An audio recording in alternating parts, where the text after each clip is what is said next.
Michael Ahrens, are you there? Somebody's calling me right now, but they're not going to get an answer. Michael Ahrens, are you there?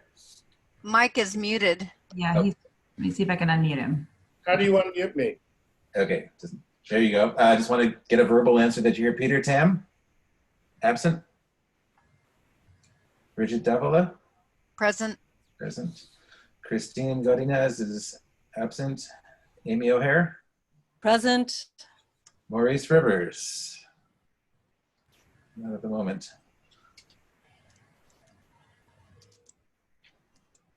And Mark Tang. No, and I am John Winston. I'm the chair. Okay, so 1, 2, 3, we only have 4 people.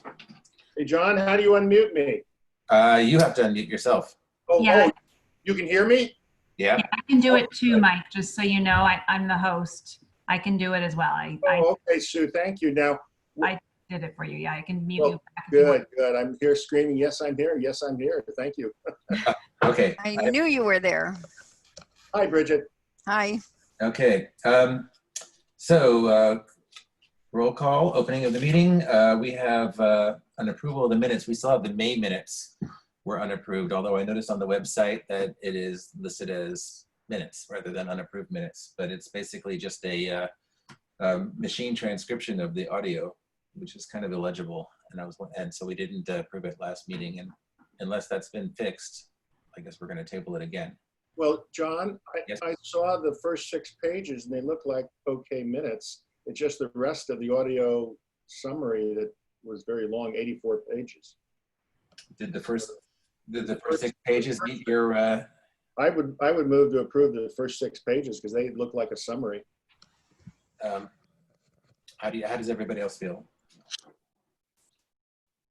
Amy? Bridget? No. Okay. All right. Well, there's a motion to approve. A second? I don't think I can second. Are you signaling with your hand, Amy? That you're No, I'm just saying, can you wait just for a moment? That wasn't my impression. And I'm just going to reopen them and double check Oh, okay. what I thought was the case. Okay, just give me a moment. Okay. Because I didn't see that either, but maybe it changed in the last few minutes. So this is Singyan. I just want to make sure you guys are talking about the same meeting minutes. There are two unapproved meeting minutes, one from the last one and the one from a meeting before. Yes. So the meeting before one didn't change. Yeah, the one I'm talking about is June 15th. Oh, no, I'm talking about the May minutes. Oh, no, I don't make a motion to approve. All right, those. so your motion is disapproved, and is there, I guess we will table the May minutes. Why are we tabling the main? If you look at them, you'll see that they're all. Oh, they're the ones that, okay, I thought that was the June. Yeah, All so right. that needs to be fixed before we can approve it. Okay. And the June minutes, is there a motion to approve the June minutes? I move to approve the June 15th minutes, pages 1 Okay. through 6. 1 I through second the motion. Okay, go through the roll. Michael? Yes. Yes. Bridget? I'm abstaining because I wasn't at that meeting. Okay. Amy O'Hare? Yes. And I vote yes. And that's 4 people again. So do we have is 4 people is a quorum for us? Or did it need to be 5? 4 is a quorum. Okay. There's 7 on the. All right. The minutes, the June minutes are approved. June 15th, I believe it is. All right. We will now study the City College Developer Collaboration. I believe Bridget will be presenting on that. After that, we're going to have a discussion about the upcoming hearings, which I believe Lee will address, and then there will be general public comment. One thing I didn't do about the minutes is I did not invite public comment on the minutes. Is there any, now that we've approved them, is there any public comment? Okay, seeing none, that's good. Then let's go on to item 3, which is City College Developer Collaboration, which is a discussion item. And you have the floor, Bridget. And Bridget, I'm sorry to jump in, but John, maybe if during a general update, Amy had sent over a couple of comments from various community members, and I just wanted to, maybe I thought that I could just use a quick opportunity to talk to some of those items. And also, Sue, if you can give me screen sharing ability, I'm happy to put up our agenda. Second.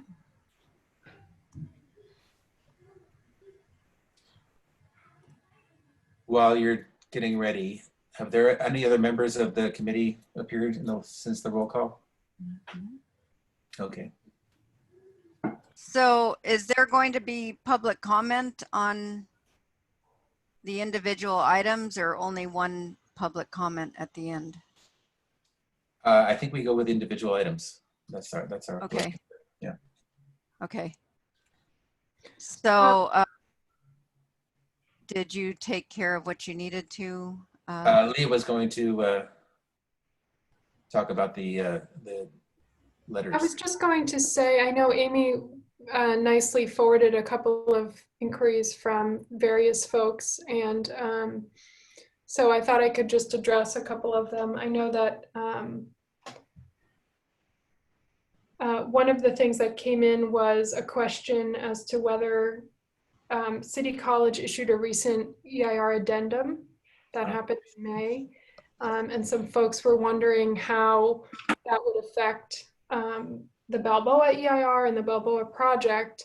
And I do believe the city environmental staff has written back, but I also just wanted to reiterate that the Balboa EIR is not directly affected by that addendum.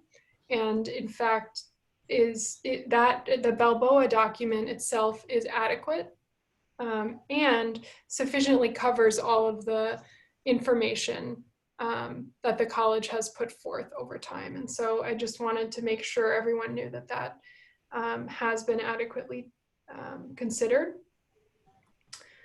There were also a few questions about the question of permanent affordability.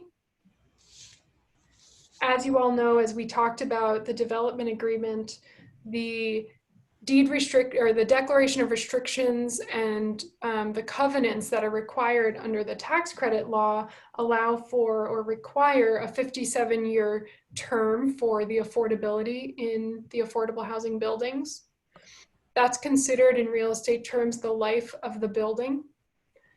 And that is how our development agreement is structured to comply with all of those declarations of restrictions. That said, we have heard from a number of you and folks that what the real desire is to have permanent affordability, permanent in perpetuity. And so I just wanted to say that Supervisor Yee agreed that this is a really important topic. He has directed staff to work with the developer to figure out how we can guarantee permanent affordability. And so we are actively working on that right now. And so I just wanted to give that brief update to let you know that we are working on a solution to that. And so we'll be able to talk more about how we can really guarantee permanent affordability to the extent possible in the coming weeks. And so that was it. That's all I had to say. I just wanted to make sure everybody knew that we are working on that topic and are diligently pursuing making sure we can tackle that question because the supervisor has made it clear that it's a priority. Okay. Thanks, I don't think we need to do public comment on that. Anybody disagree? Okay, let's go to item 3. Bridget, you're next.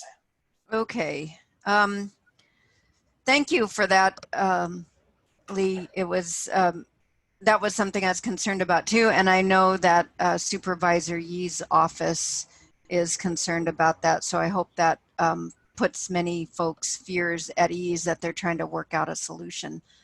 Anyway, I just wanted to update you on the MOU that we're currently working on. So let me give you a little background for some of you who don't know.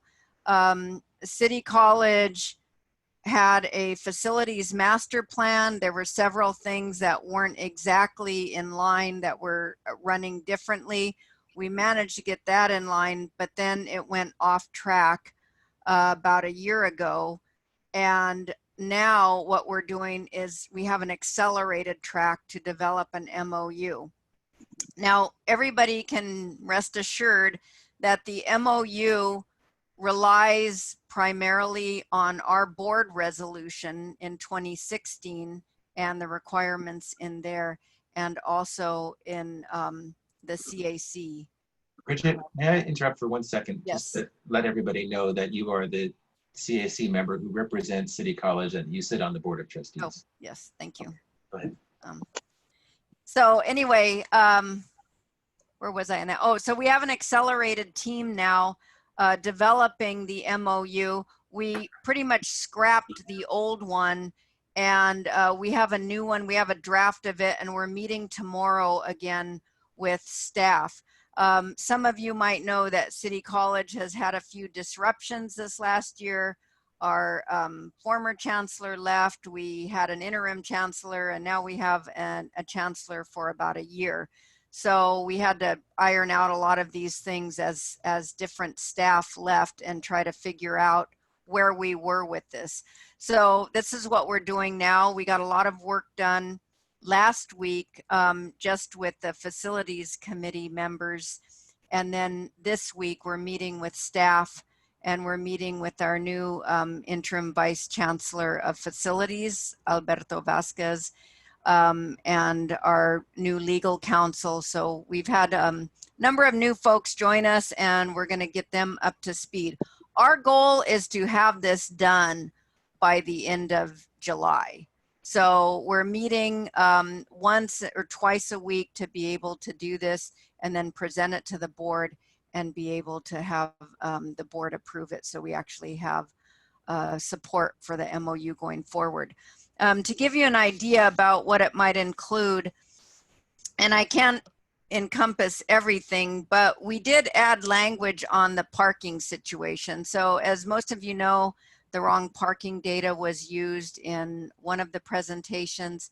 And so we have some, so we've figured that into how much parking we're going to need. And also the geothermal well situation. So we have our legal counsel looking into that to figure out where we are with that. There's geothermal wells put down when the MUB building was built, and apparently some of them might be on now what is PUC land. So I'm not sure of the extent of that or where that's going, but it looks like there's, you know, at least City College did believe and held out as the owner of these wells for many years. And they do supply heating in as much as it is for the MUB building. Let's see. Also includes the grant use of the 11-foot strip for Lee Avenue while we retain ownership, and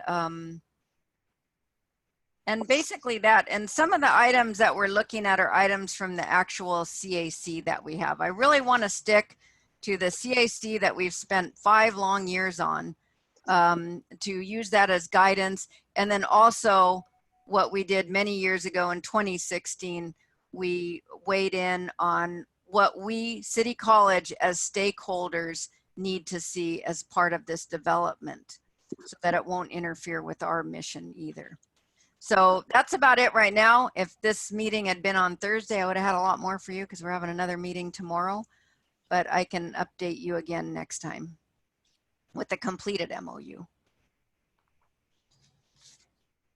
And that's it. Any questions? We will go around the committee first before going to public comment. There's a couple of questions on the group chat, which I guess we'll get to after we go around the meeting, around the committee. So Michael, do you have any comments on the MOU? I'd like the others to ask questions. I'm looking for some notes right now. So okay. Reverse alphabetical order this time. All right, well, we'll come back to you. Amy O'Hare? I was just wondering whether the the MOU would address the realignment proposed by the developers for North Drive through the upper reservoir. Is there a new proposal? Because the last proposal was taken off the table, as far So- as I know. By City College or by No, the by developer? the developer. Okay.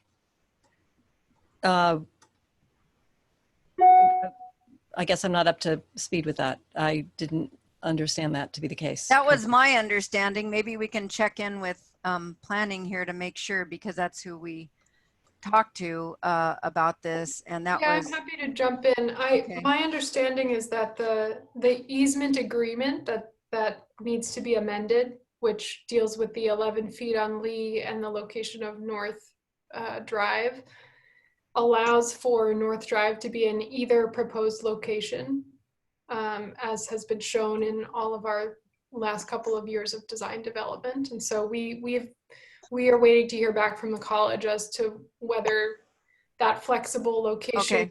wants to continue on, or if there's a preference for one or the other. I think, as everyone knows, the project works with either location. And so we just need a mutually agreeable decision on that. yeah.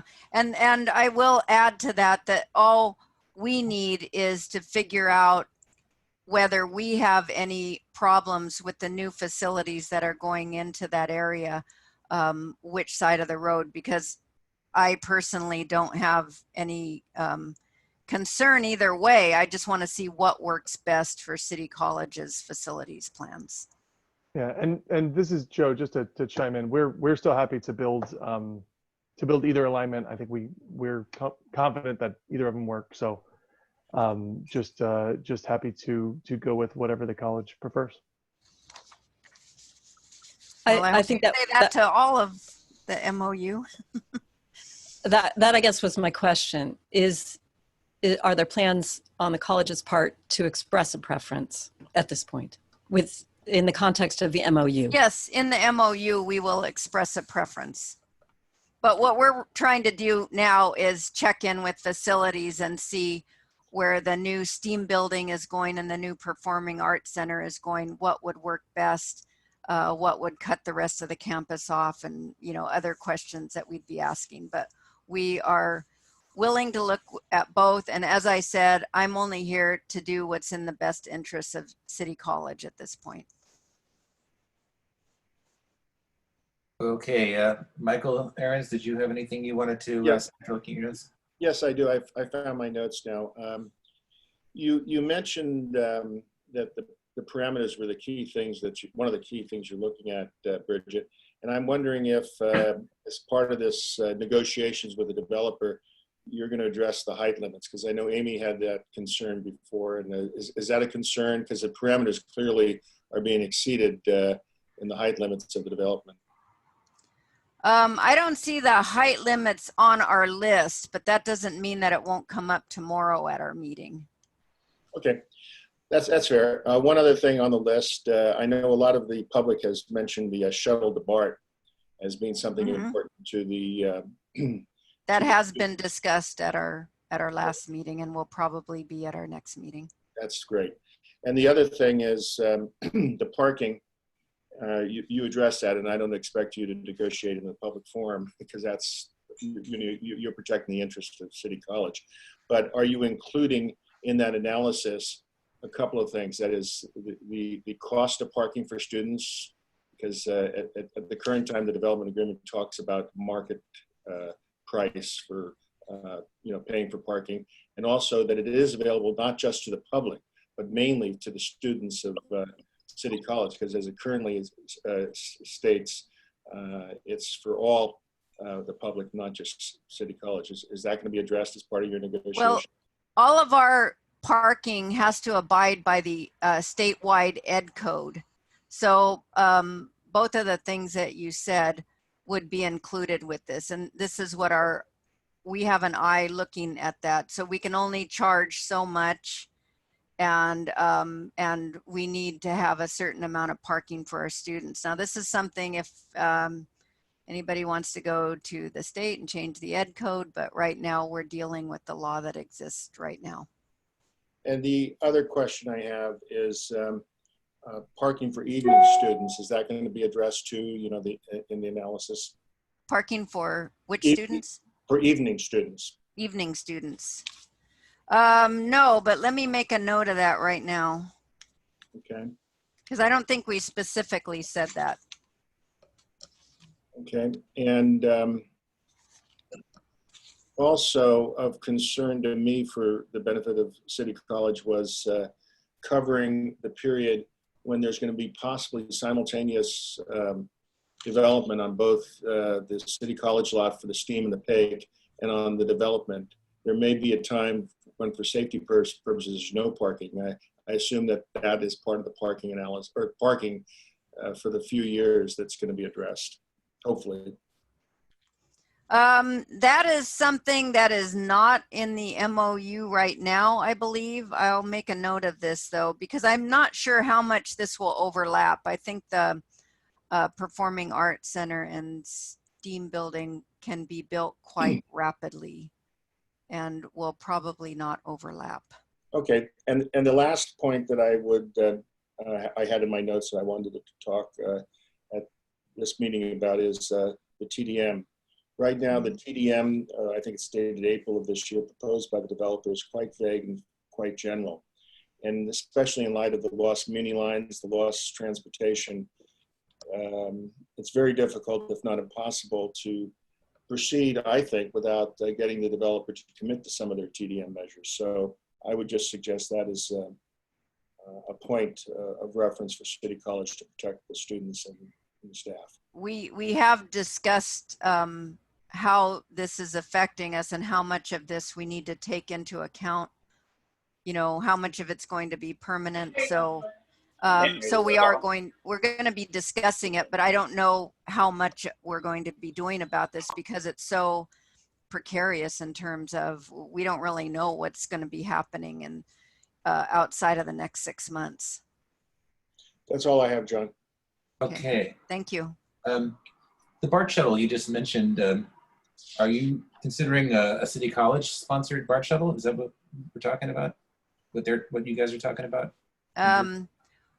We're considering a BART shuttle. I don't think City College can afford that on its own at all, but it might be some kind of partnership that we would do or whatever. Okay, that's what I thought. Okay. Also, looking at the some of the documents, I've noticed that some of the buildings have changed around a little bit. What exact buildings are going in on the upper parking lot right now? Right now, the plans are for the Performing Arts Center, and which will hold the Diego Rivera. That's why the timeline is so fast for this, because the Diego Rivera mural is at MoMA right now, and they will bring it back in 2 years. So we have to have that done. And then the STEAM building, which will be right alongside the Performing Arts Center. Okay, and I noticed that the Performing Arts Center has grown a few stories. Yes, it has. So, Just one. So it's 5 stories now, right? 5. Or how many stories is it? I'm sorry. No, I think it's only, well, I mean, it's 2 stories, but some of it has to be higher because for theater standards. Right. Yeah. Okay. All right. Well, I'll let that be as it is. Also on the chat list, there's a couple of questions. Jean Barish wanted to know what is the new number for the parking need? It used to be 220. Now it's what, 449? Is that right? Well, I have 980 here. Oh, okay.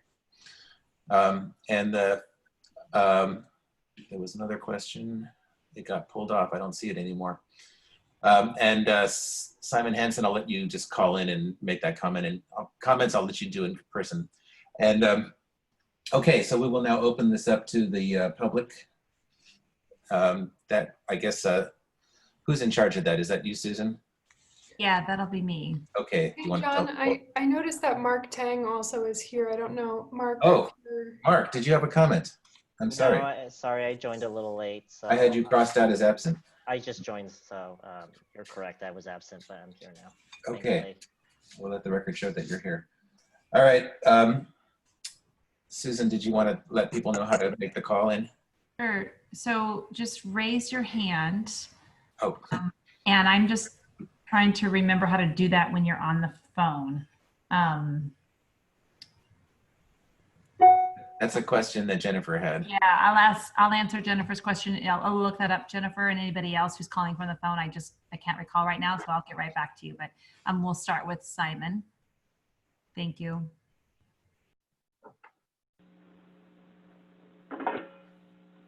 Hi. Sorry, I'm actually, this is Chris Hansen. My husband used my computer and now his name is on my computer. So the resolution from, can you hear me all right? Yeah, we hear you. Okay. The resolution from 2016 guided the MOU negotiation toward the Facilities Committee that has representative stakeholders with faculty members included. In the current MOU negotiations, are there faculty members included in the negotiating committee? And how does that tie into the Facilities Committee? And then as far as the North Road, there hasn't been any communication negatively from the community about the North Road, because a month ago we thought it was a done deal, that it was not going to be something that we were going to have to fight or continue to fight. Is an identified hazard on the City College side where two roads come together and people are not sure who is supposed to go. And that would be joining into a stoplight right at a motorcycle parking. None of this has been studied. So it would be really nice if somehow we were able to cement the idea that the North Road, putting it there, is very dangerous. Okay, and also with the affordable housing for teachers, how is it possible that if the funding that that Bridge is putting in, if they're funding, are they funding 150 units? Because it doesn't appear that they are funding 150 units. It only appears 106. And if they're funding affordable housing for teachers, is that for the 120 AMI or is that for the 60% AMI? Because either one of those, the teachers I know fall right in the middle of that. So how is that going to be addressed? Thank you. Okay. You know, I neglected to say that we have a 2-minute limit, so I didn't call you on that. But we'll try and answer those questions in due time. So is there another speaker? Yeah, next up is Wynn Kaufman. Okay, 2 minutes starting now. Yeah, I had a lot of the same questions that Chris had. And my primary one is, who is on the MOU team? Because I was led to believe that there would be faculty on it, especially those that have been involved in the Facilities Committee. So I'm just wondering who is on the team? I'm done. All right. Well, we're not answering questions at this moment, but we'll try and get to that at some point. Tony Rodriguez. Mr. Rodriguez. Hello. So I'm here. Just a really quick one. The performing arts, is that part of a project that City College is going to do? And then if so, is there a date for when that would start? And that's basically my question. Okay. Thank you. Well, we're not actually answering questions. I will say that, yes, they are. City College is building that. I'm not sure about the date. Hey, as I mentioned before, we have to get the Diego Rivera mural back, so it would have to be within 2 years. Okay. Finished in 2 years. Yeah. Okay. Next speaker, please. Madeline Mueller. Madeline. Hi, am I unmuted? Yes. Hello? We hear you. Oh, good. 2 Yeah, minutes. I just want to, every time I hear the upper lot being referred to as a parking lot, it was never, if you look at our previous master plans, That's always been the footprint land for 3 educational buildings. One was built, then the state ran out of money, but they totally approved the Performing Arts Center. We have double approval starting in 2003 and then 2008. And then there was a 3rd building that has now become the STEAM. Temporarily, while the state and we worked on our funding formulas, it's been used for parking, but it was never, and it just makes my, my teeth go grind when I hear it referred to as a parking lot. It was temporarily, but it is absolutely master planned for 2 decades, the home of the 3 buildings, one of which has been built and the other 2 ASAP. Okay. Okay, thank you. Next speaker. Is there another speaker? 1 second. Yes, Rita Evans. Okay. Hi, Rita. Rita, are you there? Are you muted? There you go. Rita? We can't hear you. You should be, oh, she's muted again. Okay, try it again, Rita. What? Rita, are you there? Can you hear me now? Yes, we can. Yes. Okay, All right. it starts now. Great. I just wanted to comment on some of the issues with seeming problems with communications with City College, including this issue of the location of the road that a couple other speakers have referred to. I also want to make I'm going to read from a notice of determination that I received because I live within fairly close proximity to the campus regarding changes that were being made to the Facilities Master Plan EIR from 2004. And these include the fact that the De Vego Rivera Theater building was going to be reduced in size from 170,000 gross square feet, 4 stories and a basement, to 75,000 gross square feet, 3 stories and a partial basement. And that's interesting that I know that as a homeowner living a few blocks away, but that change in size seemed to have not be necessarily something everyone was aware of. I also want to note, again, I'm going to read directly from this notice of determination. The revised STEAM building would consist of one 150,000 gross square foot building, 5 stories up to 75 feet, instead of the 2 separate 3-story buildings previously proposed.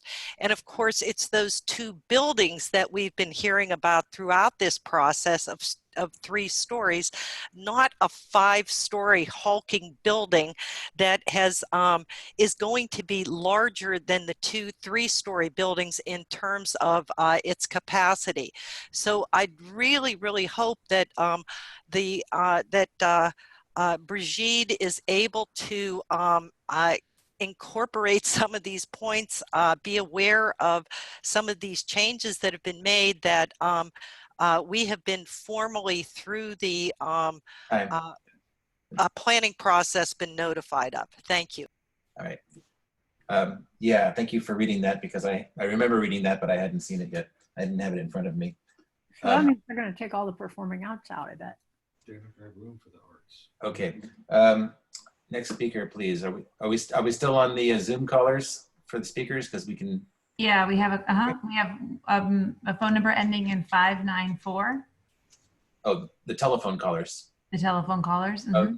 Okay. So it says here in the Sue mentioned in the notes. Hi, I'm the phone number ending in 9, whatever it was. Okay. Let me just say that you can press 9 to raise your hand if you're calling from the phone. Yeah, I did. I did press 9. Everybody who's waiting. Okay. Who is this? I just had 2 comments. This is Laura from Westwood Park.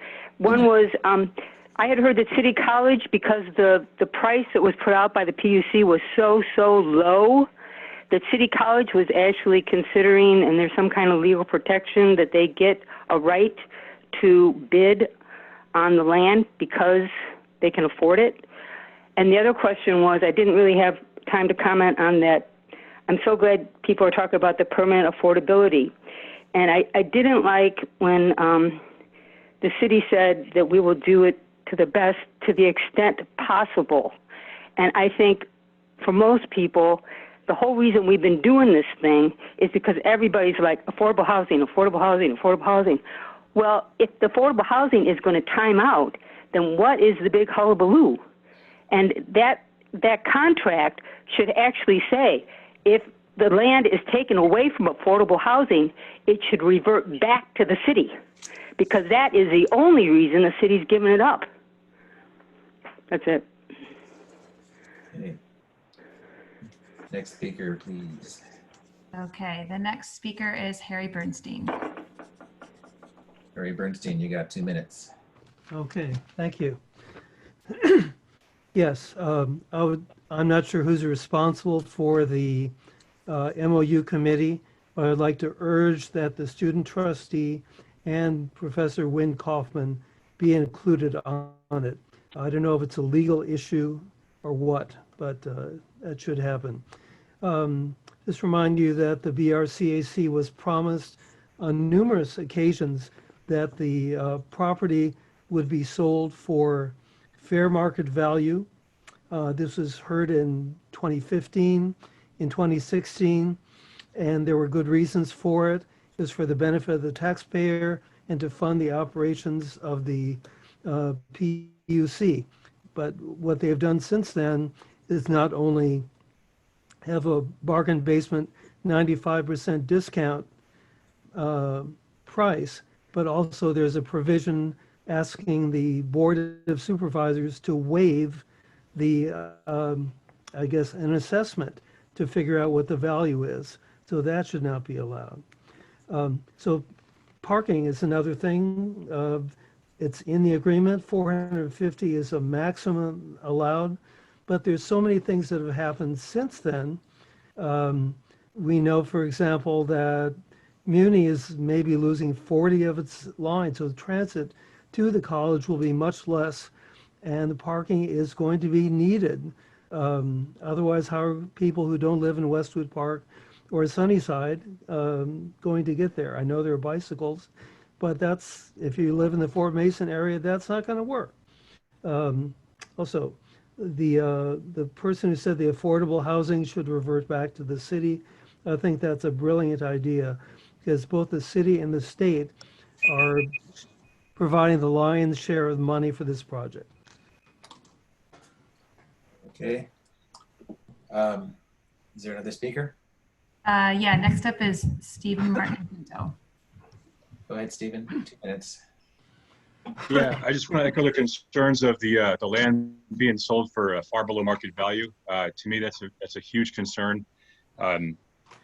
You know, it's my understanding that any excess land that's owned by the city needs to be sold for market value. It's for like a protection for the taxpayers to make sure that they're getting, all the money that they, have the right to have for sale of land. And also, I just want to also echo the concerns about how post-COVID, the Muni lines will be changing. I think we need to take another look at our TDM and make adjustments as necessary to take into account the new face of Uni lines in the future. So that's all I want to say. Okay. Is there another speaker? Yes, Corey Smith. Hello, everybody. Corey Smith on behalf of the Housing Action Coalition. We continue to have the conversation, obviously, specifically related to the sale of the land.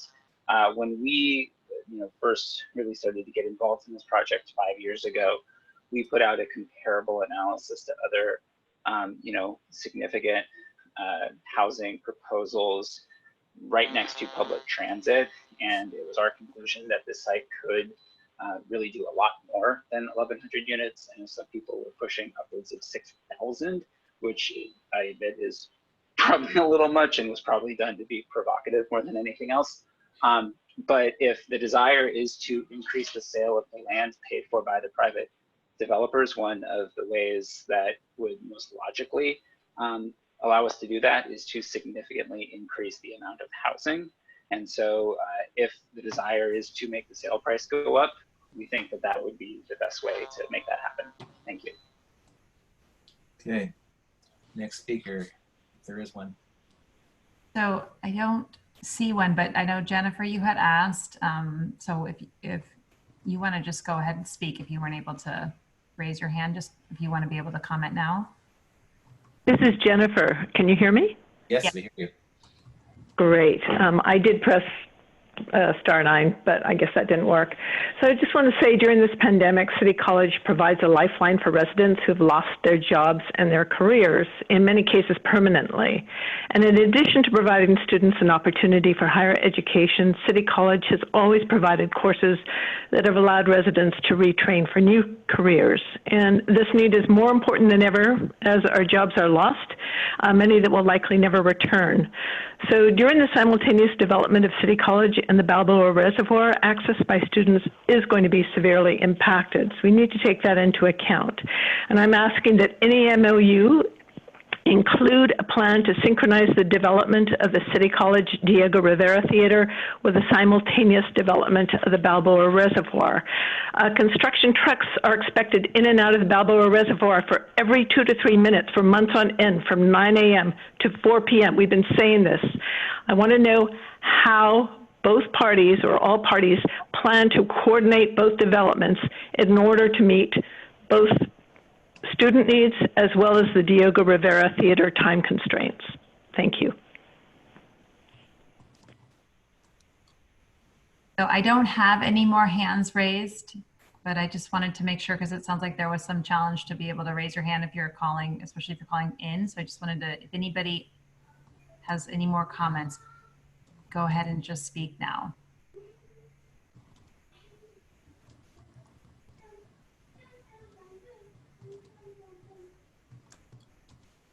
Are you talking about public comments? Yes, you, I think, spoke earlier, right, Madeline? Yeah, but I'm saying, are we in another part of the agenda, or are we still on these agenda items? Same agenda item. Okay. Okay, I think that's it then. John, thank you. John, you're muted. Let me unmute you. It helps to unmute. I was speaking so well too. So we'll see no more further comments. We will go to the committee and go around to see if there's any further members of the committee who would like to say anything further. Starting with Michael Ahrens. Well, just a few observations. I do agree with Steve Martin-Pinto 100%. I already mentioned that to you, Bridget, that I think you should be negotiating to make sure that the developers present a realistic and firm TDM that recognizes the realities of COVID-19, but more importantly, recognizes what's happening to Muni. And so far, the April 2020 TDM is too vague and too broad, and I would agree with Steve Martin-Pinto. As to Jennifer's point of synchronizing the development, I've always felt that it could be horrible for the students with 2 developments going on at the same time and absolutely no parking during that time. So I agree with that observation of Jennifer, that there should be a coordination in the MOU between both the developers and the City College development. I leave to Bridget to answer the question posed by Wind as to the MOU team. And of course, I agree 100% with Professor Bernstein's statement on fair market value, that this is just, and others, this property is being sold for well below market value, but that's just an observation. Those are all the comments I have, John. Okay, next person would be, well, I'll leave Bridget to the end. Amy O'Hare. I would like to pick up on what Madeline Mueller said, and that's that the Upper Reservoir was never planned to be a parking lot. The realignment of North Drive to connect with Cloud Circle is good city planning. I mean, that's a good way to avoid having two different streets, you know, coming onto Frida Kahlo at different locations. And I understand that City College needs to plan its buildings for the Upper Reservoir with its own priorities in mind, but there's no loss of property. There's no loss of square footage by putting North Drive in a place that makes sense both for the Reservoir project and for people coming out of Cloud Circle on the campus on the east of Frida Kahlo. And you know, it's not putting a road through a parking lot, it's putting a road in the best location to serve the buildings, the new buildings in City College, and the Reservoir project, and pedestrians crossing, and cars getting onto Frida Kahlo. And I just want to, I see the document, the amendment to the 2004 environmental plan that City College put out at the end of May, I think it was. And there's no sort of overall planning about getting the entire thing to make sense with traffic, with the Balboa Reservoir project, and again, with no loss to the land that City College will develop. I don't understand how there's not a kind of coordinated overall plan. I understand that the Reservoir partners will put North Drive wherever City College wants it, but I would like to see City College kind of getting the bigger picture of how traffic moves and what makes sense for both sides, both the east of Frida Kahlo, the City College that's on the east of Frida Kahlo, and the Balboa Reservoir project, and just to consider the realignment in the place that was proposed by the developers, because it makes sense for flow of traffic and for traffic safety. And so I don't see that in City College's plans currently. And I'm just asking Bridget to consider that as an option in terms of where the buildings are placed on the Upper Reservoir. So the whole thing makes sense with the bigger picture in mind. Okay. Okay. Thank you, Amy. Let's go to Mark Tang. You have any comments? No, I do not. Unfortunately, I came late, so, but Okay. listening to everything. Okay. I don't have a lot to say. I would like to sort of try and figure out this market rate issue, the amount of money that's being charged for the by the PUC. I understand that there's a procedure by which we arrive at those prices, and that this is something that is common that happens in the city. And maybe is there anybody that can clarify exactly how we arrive at at first of all assessing the value of the property, and then making the certain deductions that are made for streets and sewers, and also for affordable housing? And how does that exactly work? Maybe Joe could speak to that. I don't know. John, I can speak to that. Okay, please do. Yes. Sure. So, and just also to frame, this is Lee as my role as project manager at the Office of Economic and Workforce Development. I've been working on the community benefit package, but also working very closely with the PUC over the last 3 years on the appraisal and the purchase price and this purchase and sale agreement contract. The PUC Commission voted unanimously to approve the proposed purchase and sale agreement, which is the contract that the PUC uses to sell the land to the developer for a purchase price of $11.4 million. And that commission found that this was an appropriate fair market value. But furthermore, that is based on a rigorous independent third-party appraisal that was conducted over the last number of months to assess the proposed development project. And John, you were exactly right that any fair market value has to assess, obviously, the costs to develop the project, and then in turn figure out, well, what would the resulting land value be after all of the various costs go into the site to create the project. And so this project is unique in a lot of ways because this project is based on a very high amount of affordable housing. Now, the PUC, as the property owner, has partnered with the city to through the Public Lands for Housing program, and the fair market value is based on the developer's obligation to fund 33% affordable housing on site. Now, affordable housing, I think everyone understands, is very expensive to produce, which is why the city and the state regularly issue subsidies and grants to help fund it, because the rent that folks will take in from those lower income renters is not enough to support the cost of actually building the building. In other words, they cannot take in enough revenue to support the cost of building the building, which is why this subsidy is required to produce it. So the developer, through the production of their own market rate housing, will help to cross-subsidize 33% of the affordable housing in the project. The city will be contributing funding for an additional 17%, but the fair market value obviously entertains this significant cost of providing 33% affordable housing, in addition to significant cost to put in all new infrastructure. So we have 4 new public streets, including all of the utilities undergrounding those, new water, sewer, stormwater, all of which will be conveyed back to the city at no cost so that they can become city assets. And then the final piece, of course, is also the public open spaces that they will be producing. And so all of these costs are significant costs that go into the project, which obviously have an impact on what that fair market value is. And so that's just a little bit of an explanation for how the appraiser does their methodology to look at what is the fair market value.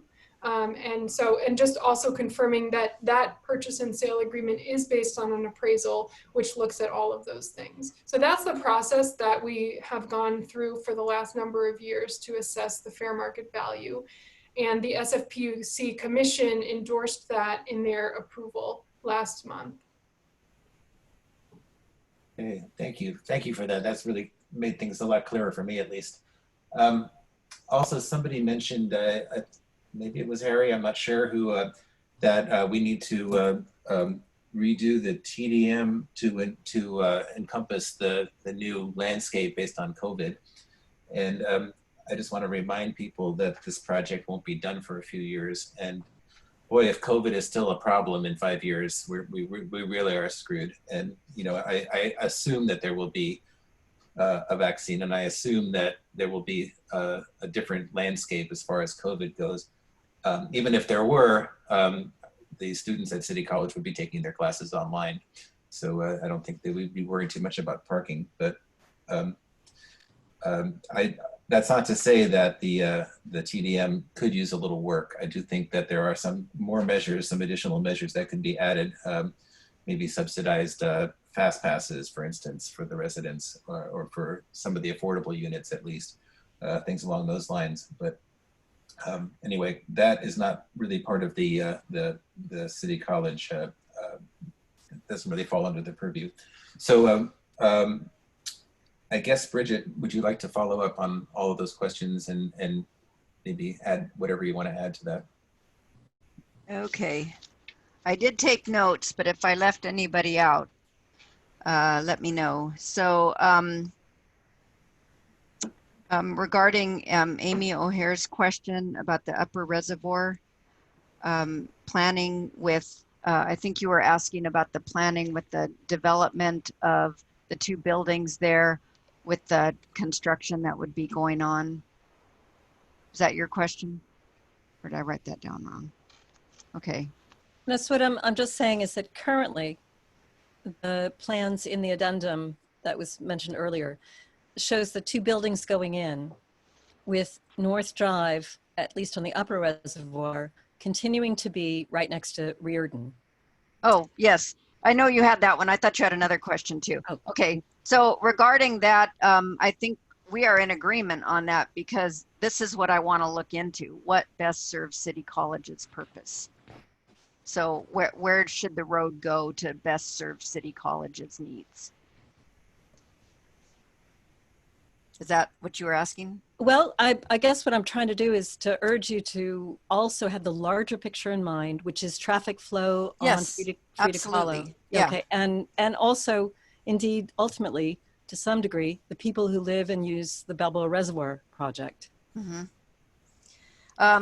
So right now, what we are most concerned with is the best position for it vis-a-vis the new buildings going in, and also the larger how people will move around the campus too, physically walking across. There's even been a proposal, hasn't gone anywhere yet, but a proposal to close off Frida Kahlo Boulevard from certain stoplight to a certain stoplight there. So it'd be in front of the Performing Arts Center. I don't know if that's going to happen, but all of these things are being looked at very carefully in terms of how it will affect people being able to move across the street and move around. And there's not that much parking anyway on the City College side, so people there wouldn't necessarily be a lot of cars coming out from one part of from that side of the science building. So we're looking at all of that, though. I just want to assure you that that's something, this is part of the meeting tomorrow, is to figure out what else we need to do, what else we need to figure out to inform our decisions. So I really appreciate your comments. Let's see.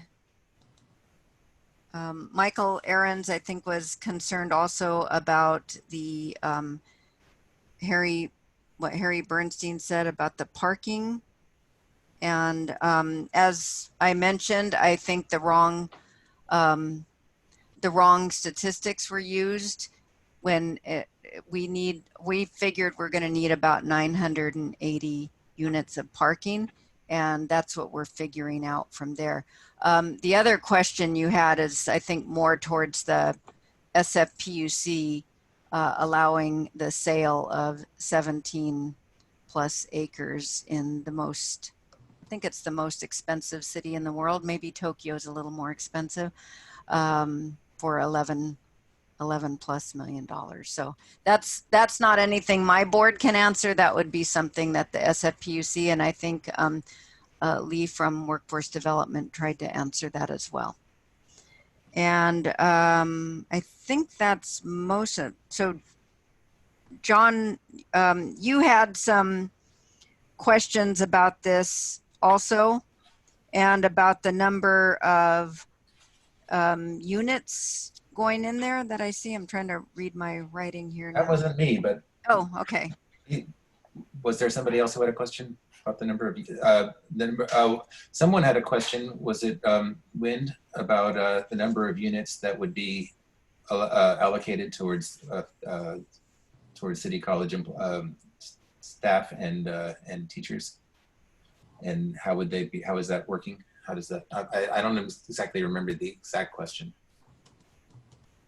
But I'm happy to speak to that if you would like. Sure, please. Bridget, in terms of what is in the development agreement right now, is that the developer will provide, I believe it's building F on the site plan. It's a 150 unit building that will be dedicated to educator housing. The developer will fund that themselves rather than have city subsidy. So the city's 17% of funding does not go towards that building. It's funded exclusively by the development team.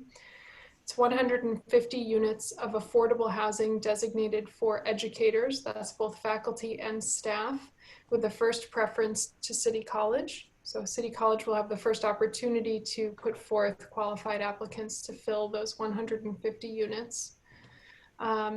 Those units will be rented to be affordable to average area median income of 100. So we'll span between probably 80% of AMI and 120% of AMI.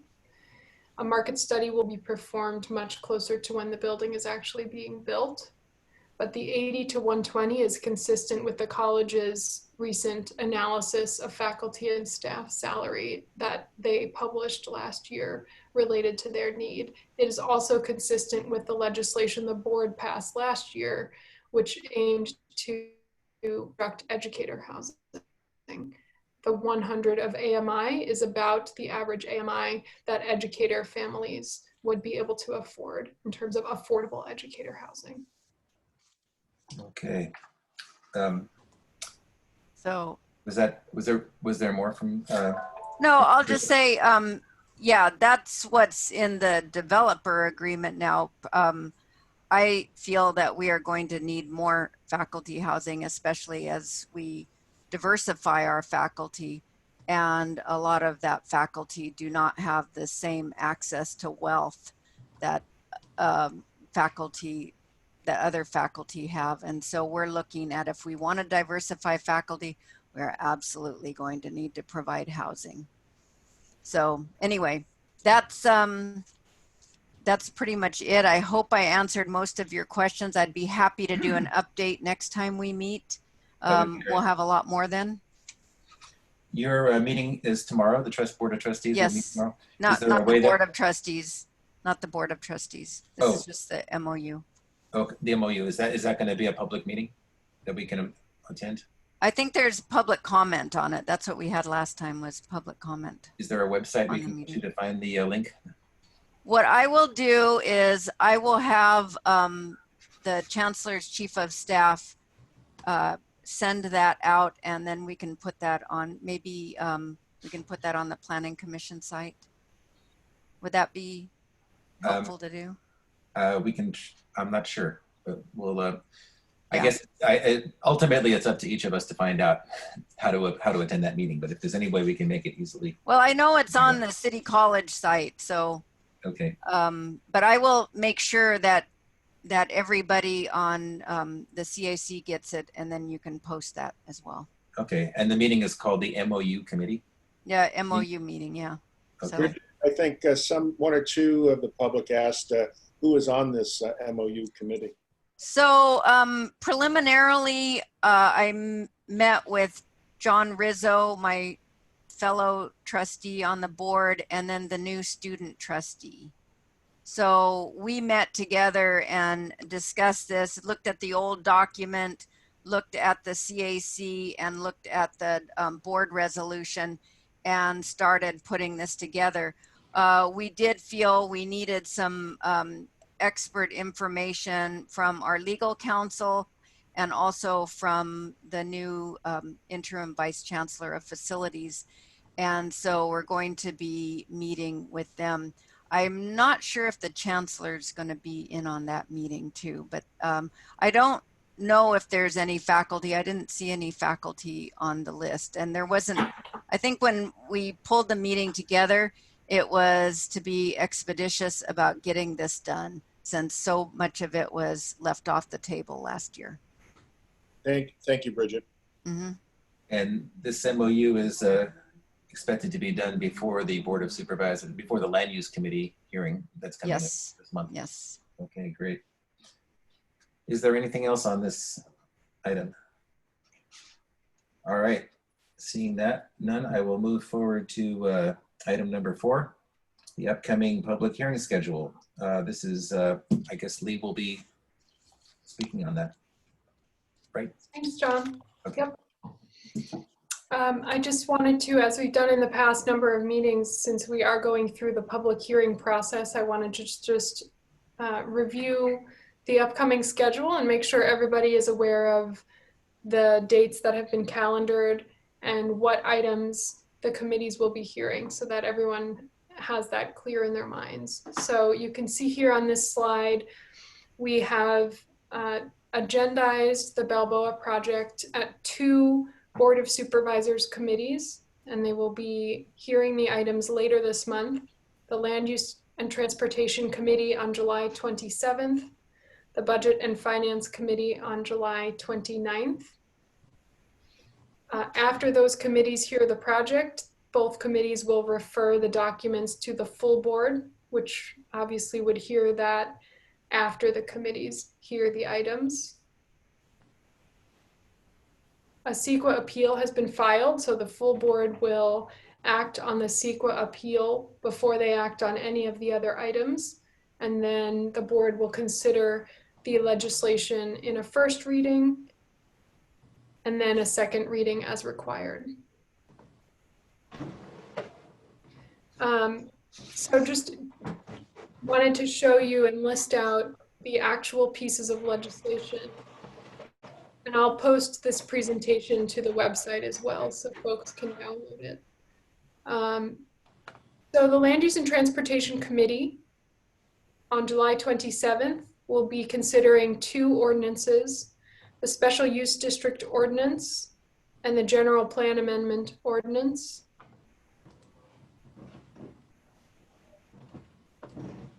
The special use district, and I listed here in parentheses the board file numbers. The link at the bottom of this slide is the place where the board houses all of the pending legislation. You can key in those specific board file numbers to pull up each ordinance and each piece of legislation, as well as any supporting documents that will be attached to those board files. The special use district ordinance last Tuesday was substituted with an updated version. So you can see it will say on there version 2. And that was to match the version that was considered by the Planning Commission that incorporates their comments. The General Plan Amendment Ordinance has been referred from the Planning Department. And so you can see that legislation is posted in that board file. And then the Budget and Finance Committee on July 29th will be considering the Development Agreement Ordinance, which will also have substitute legislation that should be posted to that board file later this week, again, to update and clarify some items and correct a title. And the SFPUC Purchase and Sale Agreement is a resolution, not an ordinance. And that also was introduced last Tuesday, subsequent to the SFPUC Commission's action on the project. And so that can be loaded on that board file. So really what's been happening is over the last months, the various city committees, commissions, and departments have been considering these various items and their attached documents. And all of those things get then transmitted and referred to the board. And so all of those things get lodged in these board file numbers.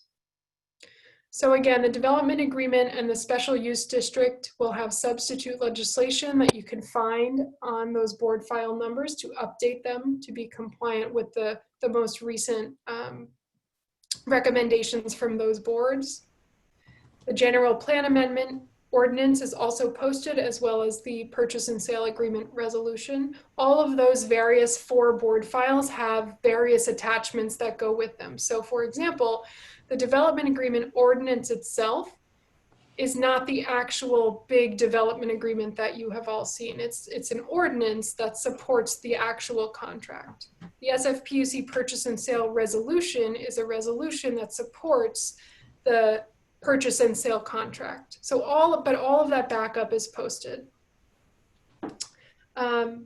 Noticing for the project, just an FYI for everyone, now that these dates have been scheduled, the clerk will issue mailed notices. So if you live nearby and you received, let's say, a notice for the Environmental Impact Report publication, you'll probably also be receiving a notice Friday or Monday or sometime in the next week or so that calls out the dates of these committees so that everybody will get that notice by mail.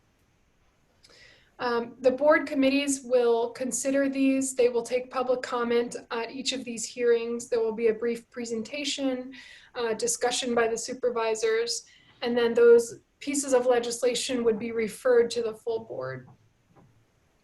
I also want to mention that we've posted links to these various pieces of legislation from the CAC website as well, just for ease of reference. So that takes you right to each file. And then when the full board hears these items, the 3 ordinances require 2 readings of the board. The resolution requires 1 reading of the board.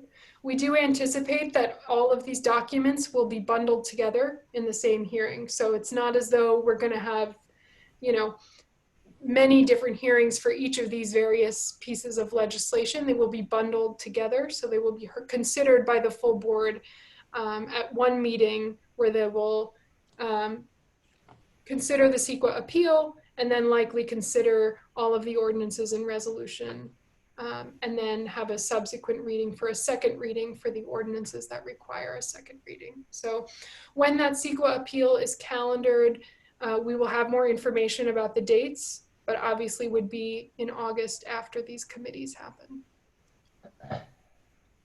I'm going to stop there. I'm happy to take questions if you have them, but I'll turn it back to you, John, and we can talk more as needed. Okay. Well, we'll entertain questions from the committee, starting with Michael Ahrens. Yes, I have one question. This is all new to me. So you're going to have a CEQA appeal argued, and then on the same time, you would have the first reading and discussion at the same hearing. Is that what's normal? And then there's a second reading at some other later hearing. Is that what you're saying? That's typically the way the clerk agendizes these items, but until the clerk schedules them, I can't tell you for sure, but that's the typical format, yes. And then how long is the second? I mean, do they reconsider? Does the Board of Supervisors reconsider their actions at the second reading, or is that an independent hearing? Maybe you could explain that a little more to me, who's a novice in this field, and to the public. Sure. Legislation, so the ordinances have 2 readings at the board, which obviously gives 2 opportunities for the board to consider the legislation. Those do not include public comment, but those do give an opportunity for the board members to consider the legislation on 2 separate meetings. That is the purpose. Thank you. That's all the questions I have, John. Okay, you stole my thunder. Bridget Davila, did you have any questions or statements? Had to take myself off mute. Yeah. I don't have any other questions, but I don't think we would hesitate if we needed to ask for a postponement. So I just want to mention that if we do need to have the Board of Supervisors hear this later, we are trying to run full steam ahead, like I said, but just in case. A postponement in order to wait for the MOU to come? Yes. In case the MOU runs Yes. late? Okay. Mark Tang? I'm sorry, I still have you marked as absent, but you're here. No worries. I agree with everything that was asked earlier with Mike and clarifying the purpose of the meetings. And just the last thing is making sure that these meetings are also posted on the CAC website so people are able to follow. But that's about it. Thanks, Lee. Yeah, Michael, did you ask earlier about, you asked about the first and second readings. Did you ask about the CEQA, this is CEQA appeal? What is that about? Yeah, I think her answer was the CEQA appeal would most likely, although it's not certain, be heard at the same time as the first reading. Okay. Is that right, Lee? Yes, in fact, the CEQA appeal has to be heard first before the full board considers any of the legislation, because the board cannot act until a CEQA appeal is considered. So that would be the very first thing to be agendized, which is the task of the clerk, and they're working on that schedule now. And the Board of Supervisors or the land use, this is considered by the board, the full board, or the land use committees don't. The committees can hear and make amendments to legislation during the CEQA appeal. It's the full board, which is obviously necessary to actually pass or approve the legislation, that is required to wait until the CEQA appeal is heard. Yeah, great question. So the committees really are just providing an opportunity for those committee members to weigh in. And then that gets referred to the full board for the actual actions. Public comment happens during the committee hearing, right. not during the full board. And does the full board actually finds on the CEQA appeal? Is that yes? CEQA appeals go to the full board, so the board is the city body responsible for dealing with a CEQA appeal. So they are the ones to consider it. It's not the Board of Appeals. I did not know that. Okay, That's all for me. Let's go to public comment, if there is any.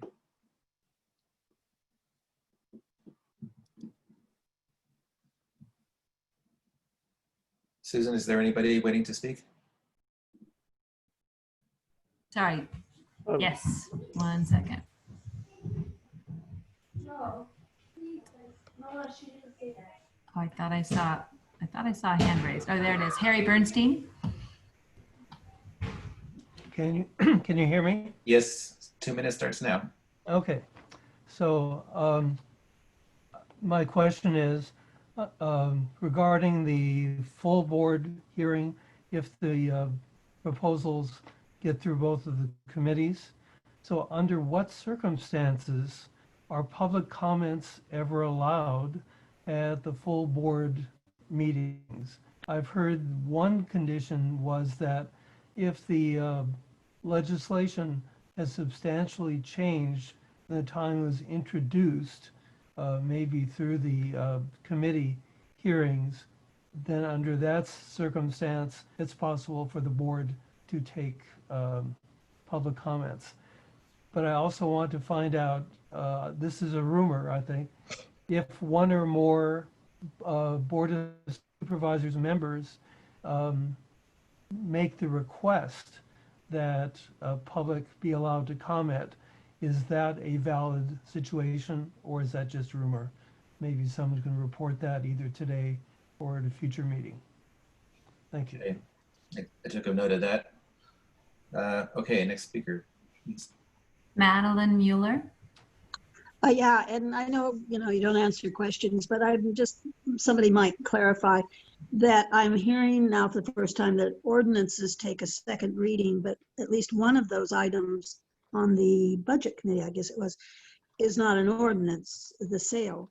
So that could be decided without a second reading. So if somebody wants to ask that officially or at some point clear it up for me. Okay. That's it? Okay. And the next person, I think this is Laura, ending in 594. Laura Friday? Can you hear me? Yes, we can now. Okay, yeah, this is Laura, Westwood Park. And I just wanted Lee to go through again and maybe even add a little more detail about what exactly does the developer pay for that after it's built, it reverts to the city, and then of course also the city has the financial responsibility of taking care of it. I wanted to know which of those things. And then my other question was, when the PUC approved the sale price, was that with the understanding, because the main push for this whole development has been the affordable housing, did the PUC approve it because they think it's going to be perpetual affordable housing? Okay. That's my only questions. All right, well, thank you. That was a question pertaining to item 3, but we're on item 4 right now. But I'll let you go on that. Next speaker, please. Yeah, try and keep it on item 4, the upcoming public hearing schedule. Chris Hansen is next. Chris. Okay, so I guess what I can say that these, I would imagine, will be agendized 72 hours in advance, as this meeting was not. Okay, thank you. These public hearings downtown, per the Brown Act. Right. Okay, Wind Kaufman is next. Yeah, I just want to emphasize the request in the chat to provide the time and location of the MOU subcommittee meeting because I can't find it on the City College website. Thank you. Okay. So let's try and figure that out by the end of this meeting if possible. I texted the Chancellor's Chief of Staff, but I haven't heard back yet. Okay. Is there another speaker? Okay. To item 4? Madeline Mueller raised her hand. I took it down. Okay. Anybody else wasn't able to get their hand up? Okay, give it another second or two. There it is. Was that somebody? Okay, a lot of people with their microphones on. All right, seeing no public comment, I'll give the committee another chance to weigh in really quickly. Michael Ahrens? Nothing further. Okay, Bridget Davila? No. Amy O'Hare? I guess I would like some clarification on the CEQA appeal from Lee. What is it? Just details, unless it's available elsewhere and it's more efficient for me to look it up there.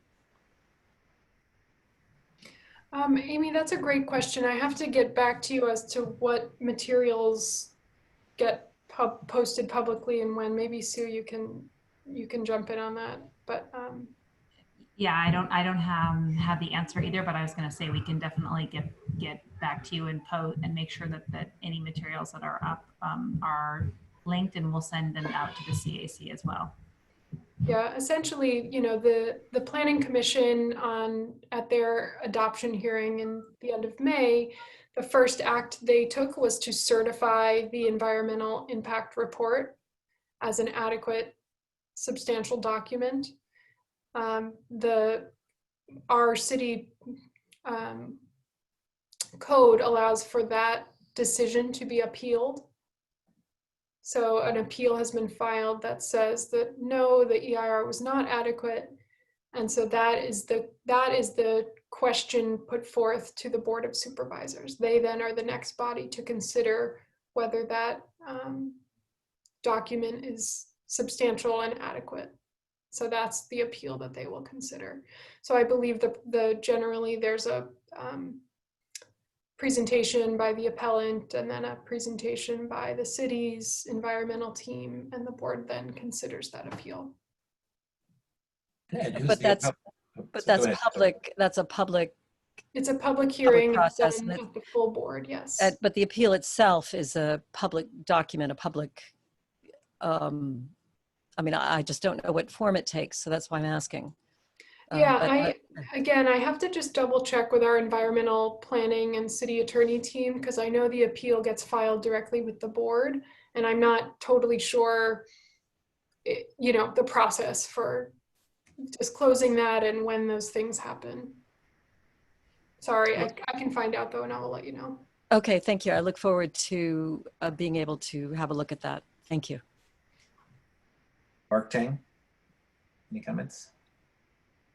No comments from me. All right, and I don't think I have any comments either. Just want to make sure that everybody knows the dates. July 27th for the Land Use and Transportation Committee, July 29th for the Budget and Finance Committee, and the full board. We don't have a date yet, but we will know. And those are all, you can go to the committees online on the Board of Supervisors website. Look down on I think there's a column that says committees, and you'll be able to find a link to get into that meeting. John, I also want to say, this is Singyan, the Land Use Committee and the Budget Committee dates are on the Balboa Reservoir CAC webpage. Oh, good. Thank you. Okay. So let's move to item number 5, general public comment. Go ahead and speak about anything you like that has to do with the reservoir or City College relationship to it. We have one hand up, Madeline Mueller. Okay, you have 2 minutes. 1 second, let me get my timer going. 2 minutes.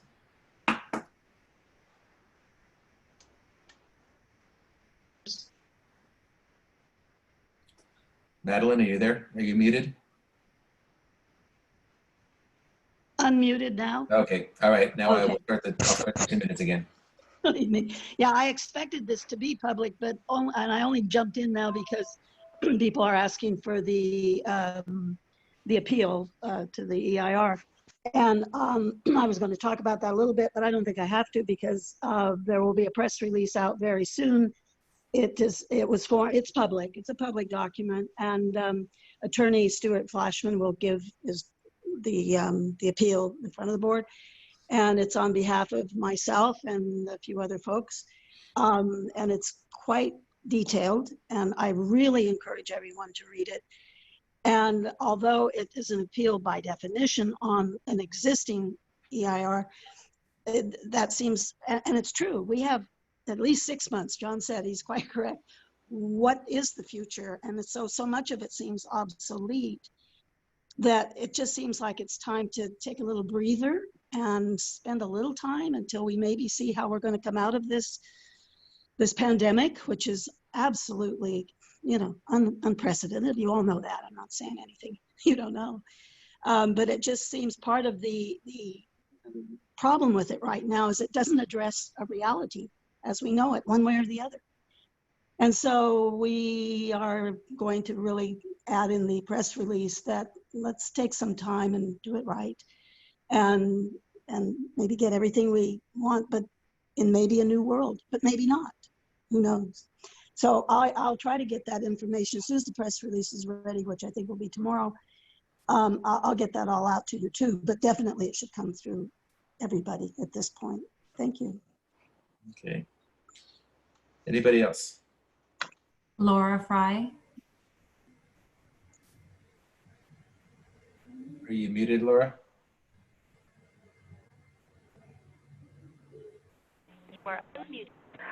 Can you hear me? Yes, we hear you now. We hear you. 2 minutes. Okay. I just wanted to, somebody passed on to me that there was a sale, 4.5 acres. I think it was in 2014, and it was for $10 million. So that's like 6 years ago, almost the same price as 17.5 acres currently. So I just wanted to pass that on. Okay, another speaker? Tomasita.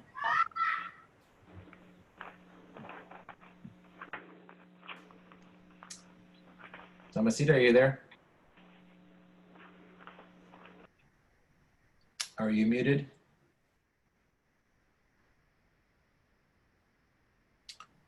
Okay.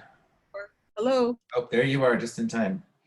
Okay, we hear you. Go ahead and speak.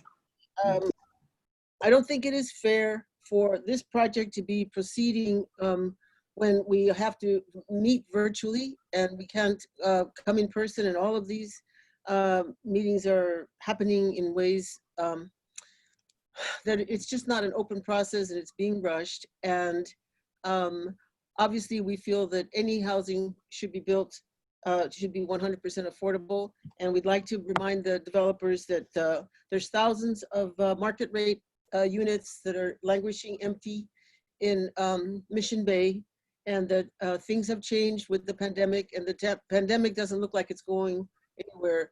And so first of all, we'd like to remind people that City College is an educational institution, and it was not established to solve the city's housing problems.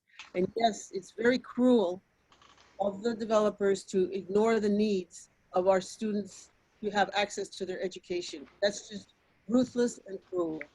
And if it was your kids who couldn't afford to go to an expensive college and needed to have to go to a community college to access a better life, how would you feel if someone came along and took away the land that was the only way that they could access the classes, especially considering that the taxpayers have just voted $845 million worth of construction improvements, new buildings, the City College, and the upper lot was meant for the Performing Arts Education Center, and now it's meant for the Diego Rivera Theater and the essential science, technology, engineering, arts, and mathematics building. And the lower lot was always assumed to be part of our campus, and it needs to continue as part of our campus. Just think of how you would feel if your children were cut off from access to an opportunity to better their lives. I'm just appealing to your conscience. You know, with COVID, it's time for us to really examine what we do and the consequences of it. Thank you. Okay, any more speakers? John, I got a text from Sue that she lost power in her Oh, computer. no. I was about to say how well this is going and how Hi, so I can control and I can see. Oh, good. Oh, thanks, All right. Sinan. So I think after was Chris Hansen. Hi, thank you. Can you hear me? Yes. Okay. 2 minutes. I just wanted to mention about the online meeting format that one of our folks that is not with us today is not participating because she received a $100 phone bill because she's been participating in these meetings.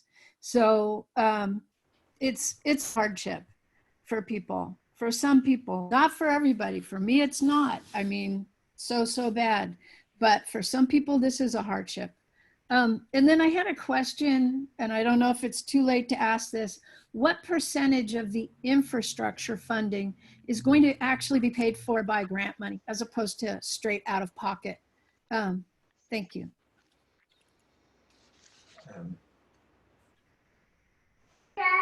Any more The questions? next one is Harry Bernstein. Okay, I'll just start talking.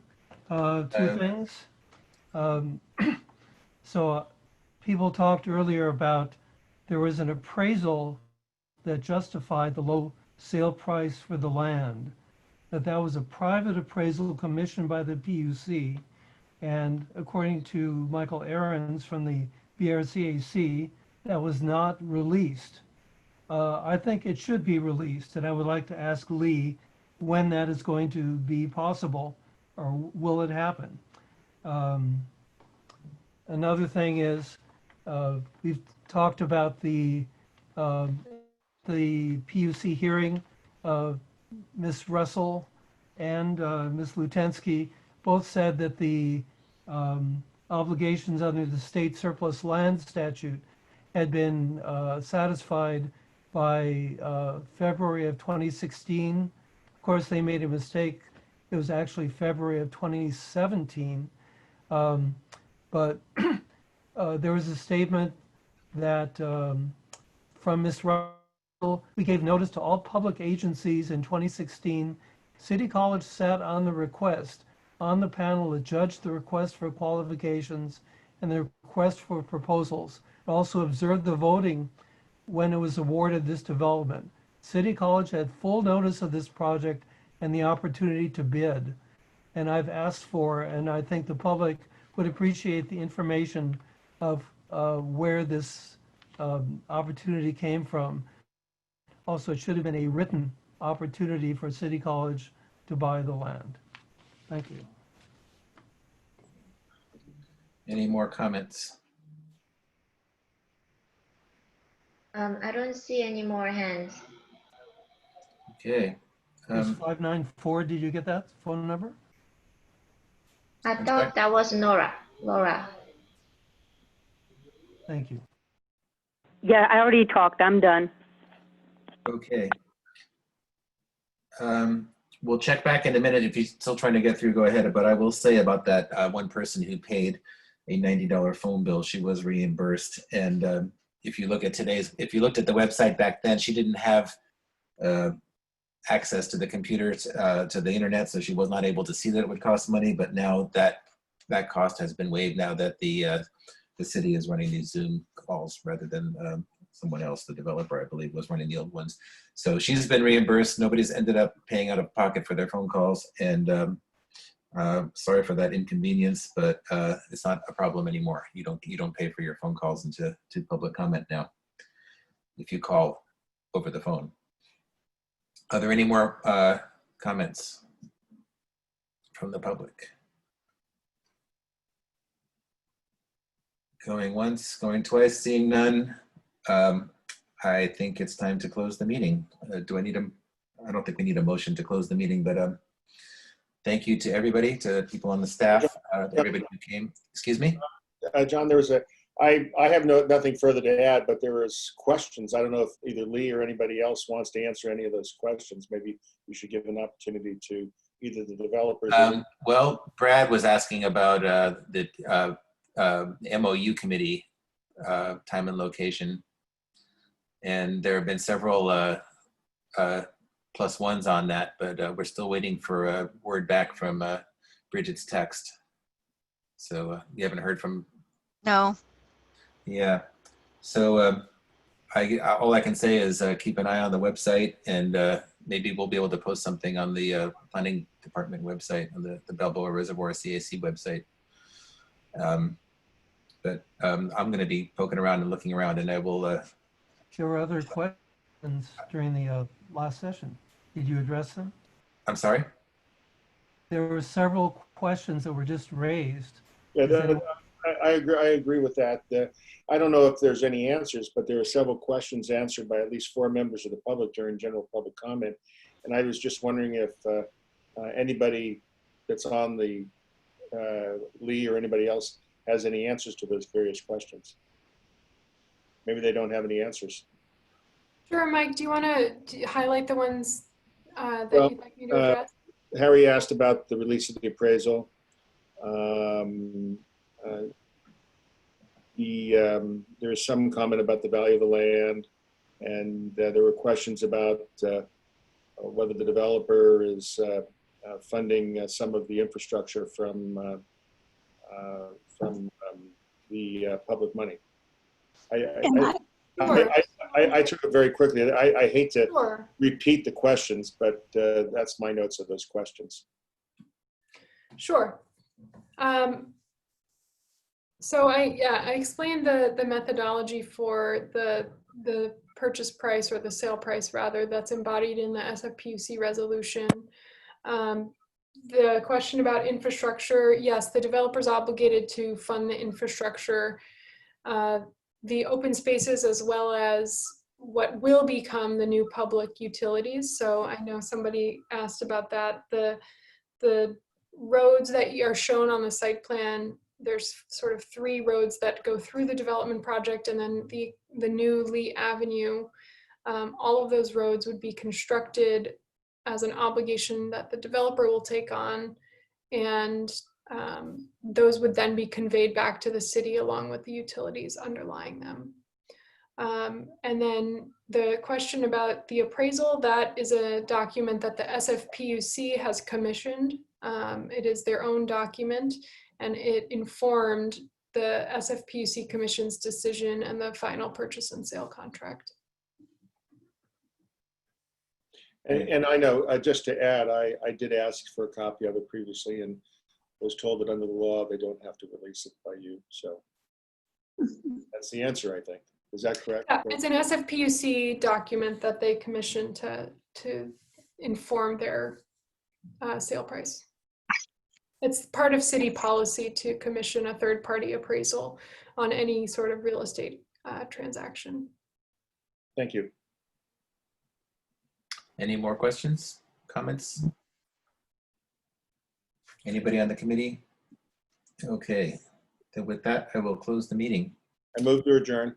All right, and second? Okay, let's get a second. Second. All right. All in favor of ending the meeting? Aye. Aye. All right, it's unanimous. Good meeting. Thank you to everybody, staff, members, public, everybody who came. Yes, I echo the thanks to the staff and everybody else. Thank you very much. Okay. Thank you, John. Okay. Thank you. Thanks, everyone. Thank you for the report, Bridget. Yes.